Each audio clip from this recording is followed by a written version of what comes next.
임원면접 합격 전문 채널 면합TV 알상무입니다. 자, 이번 영상은 임원 면접관이 싫어하는 4가지 감점 항목에 대해서 말씀드리도록 하겠습니다. 자, 이 4가지 항목은 그 압박 질문 대상이 되는 위험한 요인이 돼서 참 많이 탈락합니다. 그러니까 의외로 여기에 해당되는 지원자분들이 꽤 많습니다. 자, 그래서 감점이 안 되게, 즉, 그 압박 질문이 안 들어오도록 하는 그 합리적 답변을 만드는 그런 요령도 아울러 짚어드리도록 하겠습니다. 자, 시작 전에 무료로 임원 면접 그 합격 정보를 정말로 떠먹여드리고 있는 우리 알상무에게 좋아요, 구독 부탁드리면서 영상 시작하도록 하겠습니다. 임원 면접관이 싫어하는 첫 번째 항목은 이미 퇴사한 경우입니다. 퇴사한 경우. 퇴사한 것보다 재직자를 훨씬 더 좋아한다고 자주 제가 말했습니다. 자, 인턴이든 중고신입직이든 뭐 경력직이든 이미 퇴사한 후에 구직하는 지원자의 이제 경우를 말하는 건데요. 이럴 때 이제 왜 퇴사했는지 아주 매우 궁금해합니다. 자, 인턴은 왜 정규직 도전을 하지 않았는지, 경력직이면 무엇 때문에 이직 전에 박차고 나왔는지 의구심이 이제 많아져서 이게 꼭 물어보게 됩니다. 자, 이때 애매한 답변을 하면 압박이 바로 들어오기도 하는데요.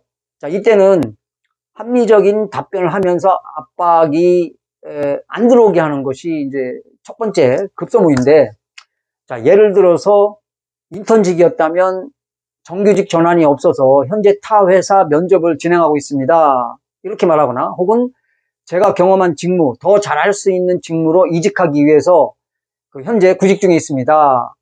아니면은 또 뭐 경력직이었다면 뭐 지난 1년간, 1년 반 동안 열심히 직무를 배웠고 좀 더 직무에 필요한 자격증 취득 실습과 어떤 시간적 필요성 때문에 퇴사하게 되었습니다. 라는 이렇게 상황에 맞는 그런 합리적인 퇴사 사유를 말해야 됩니다. 뭐 그냥 뭐 좋은 회사 찾으려고 퇴사했습니다. 이런 식으로 말하면 위험합니다. 자, 두 번째는 공백기가 있는 경우입니다. 공백기가 있는 경우. 자, 미리 퇴사했다면 당연히 이제 공백기가 있을 텐데, 이제 졸업하고 시간이 많이 지났으면 이제 공백기에 뭘 했는지 반드시 물어보게 됩니다. 자, 여러분은 솔직한 게, 어떤 분은 솔직한 게 좋다고 이제 누구한테 들었나 봐요. 들어서, 아, 저는 계속 지원했는데, 탈락해서 좀 공백기가 있습니다. 이렇게 말하는 분도 있어요. 그럼 이렇게 저를 탈락시켜 주세요라고 말하는 거랑 똑같습니다.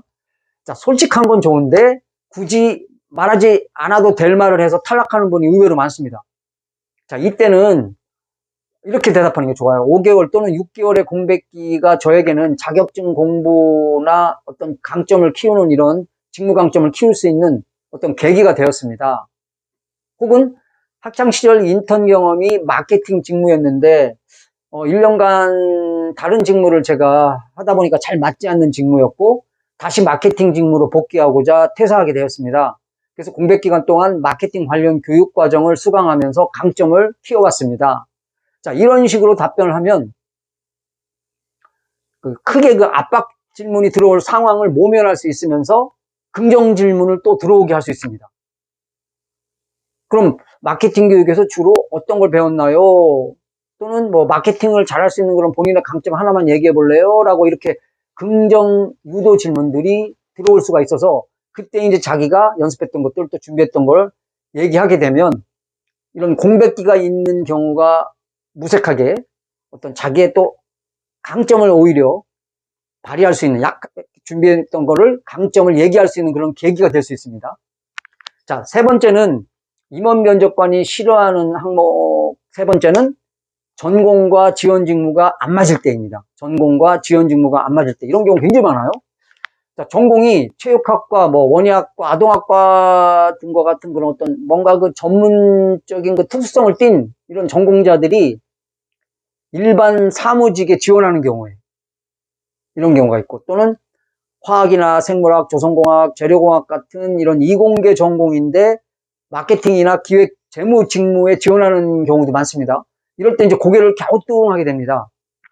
자, 이제 이 압박 질문이 들어오게 되는데 어떻게 들어오냐면 아니 왜 체육교육학과 전공인데 교사가 안 됐나요?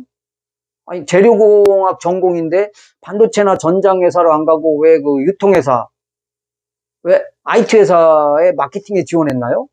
자, 이런 질문들이 이게 나올 수밖에 없습니다. 자, 이럴 때 이제 확실한 믿음이 가는 답변을 하는 사람들이 제가 별로 못 봤어요. 그래서 뭐 버벅거리고 주눅 들다가 막 다들 떨어집니다. 자, 이런 분들은 학창시절 인턴 등 이렇게 지원하는 직무에 맞는 활동 경험과 성과가 반드시 있어야 됩니다.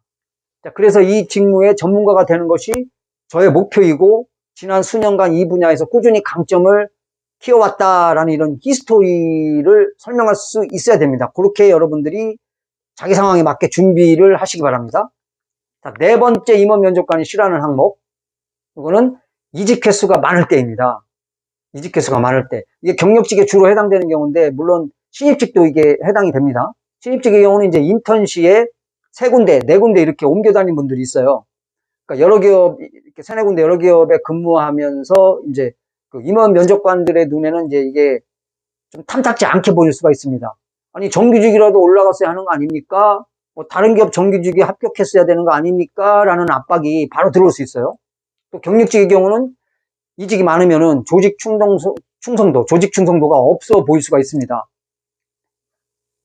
예를 들어서 두산그룹 같은 경우는 경력자 뽑을 때 3회 이상 이직이 있으면 지원을 아예 못하게 합니다. 그런 이제 기업들도 많습니다. 자, 경력직의 경우 이제 이직 횟수가 많을 때는 이것도 합리적인 퇴사 사유를 이력서에 꼭 한두 줄씩 기입하거나 설명을 잘 해야 됩니다. 그러니까, 예를 들어서 가장 많이 이제 여러분들이 듣는 사유가 뭐냐면 직무 전환을 위해서, 경력 개발을 위해서 이렇게 단답형을 하는 경우가 많은데, 자, 이런 경우는 정말 압박 질문 들어오기 쉽습니다. 자, 그래서 성과를 더 많이 냈던, 더 잘할 수 있는 종전의 직무로 복귀하기 위해서, 또는 시스템이 갖추어진 더 큰 기업으로 경력 개발을 위해서, 자, 이렇게 사유를 좀 더 구체적으로 풀어 쓰시기 바랍니다. 자, 이렇게 임원 면접관이 싫어하는 네 가지 항목에 대해서 알아봤는데요. 이게 탈락을 방지하기 위해서 매우 중요한 부분이라서 제가 이제 맞춤 컨설팅을 할 때 집중적으로 이 부분을 체크해서 이제 역전 합격한 분들도 많이 있습니다. 여기에 해당하시는 분들 주눅 들지 마시고 제가 말씀드린 대로 이제 베스트 답변을 잘 준비해서 역전 합격하기를 이제 바라는 마음으로 이렇게 영상을 만들게 됐습니다. 자, 구독, 좋아요 부탁드리면서 이번 영상 마치도록 하겠습니다. 시청해 주셔서 감사합니다.